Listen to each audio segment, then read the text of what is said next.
Okay, good morning sa ating lahat mga ka-agri at mga kaibigan. Nandito na naman po tayo sa ating programang John Agri Kalaman TV. This morning mga ka-agri, bago ang lahat, nagpapasalamat po kami sa lahat po ng ating mga supporters, mga viewers, lahat ng amin pong mga subscribers. Maraming salamat sa inyong lahat mga ka-agri. At sa mga hindi pa po nakapag-subscribe, yung mga bago pa po sa amin pong channel, ay inaanyayahan po namin kayo na maaari po ay mag-subscribe sa aming YouTube channel, ang John Agri Kalaman TV. Ngayon po mga ka-agri ay mayroon kaming ibabahagi sa inyo tungkol po sa amin pong pag-a-apply ng foliar fertilizer na sa edad po ang aming sitaw ay 45 days. Nagsisimula na silang namumulaklak at namumunga na. Kaya mga ka-agri ay mayroon kaming ginagamit na foliar fertilizer. Ito po yung Gromor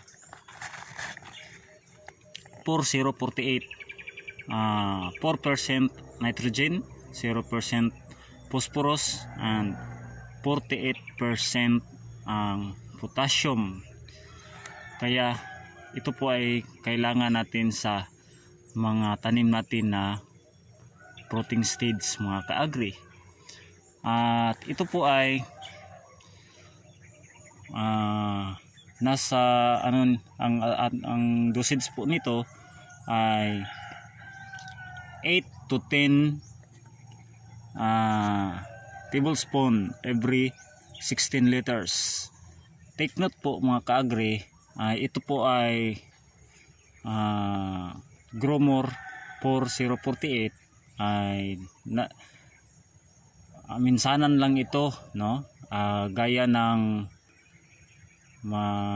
mangga, yung mga isang beses lang na pipitasan natin, ito po yung ginagamit. Pero sa pagkakataong ito, marami na pong gumagamit nito na mga farmers na para sa mga gulayan. Kaya ang ginagawa po namin ay, kasi ito pong Gromor 4048 ay napakataas ang kanyang potassium. Kaya po mga ka-agri at mga kaibigan, ang ginagawa po natin ay kalahati lang po ng dosage ang atin pong ina-apply. Kaya po kung makikita ninyo ay 8 to 10 tablespoon every 16 liters. Gagawin po natin ay nasa 4 to 5 kutsara every 16 liters na tubig, no? At ito pong Gromor na to mga ka-agri ay walang problema na ihalo natin yung, isabay natin pag-spray yung atin pong mga fungicide or insecticide na i-apply po natin sa atin pong mga tanim, para isahan na lang po yung pag-apply. Less gastos tayo at saka panahon.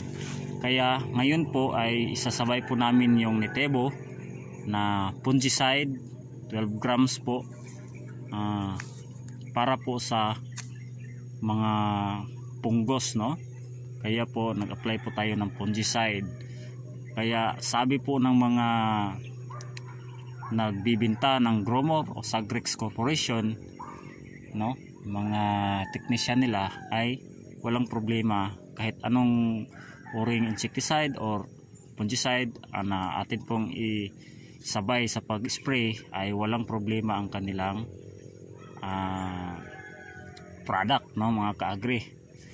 Ngayon ay atin pong isasabay ito para po mga ka-agri at mga kaibigan ay atin pong i-apply sa atin pong taniman ng sitaw, no? Kaya po mag-spray po tayo ng 4048 ay every week po tayo mag-apply nito mga ka-agri. Kaya wag lang ninyong kalimutan na kapag mag-edad na ng 45 days ang ating tanim, saka pa tayo magsimula na mag-apply ng 4048. At wag niyong kalimutan mga ka-agri na mag-apply po tayo ng 4048 ay kalahating minamidyahan lang po natin, no? Kalahating dosage lang ang ating i-apply sa isang knapsack sprayers, kasi nakalagay doon ay 8 to 10 tablespoon o 8 to 10 8 hanggang 10 kutsara every 16 liters.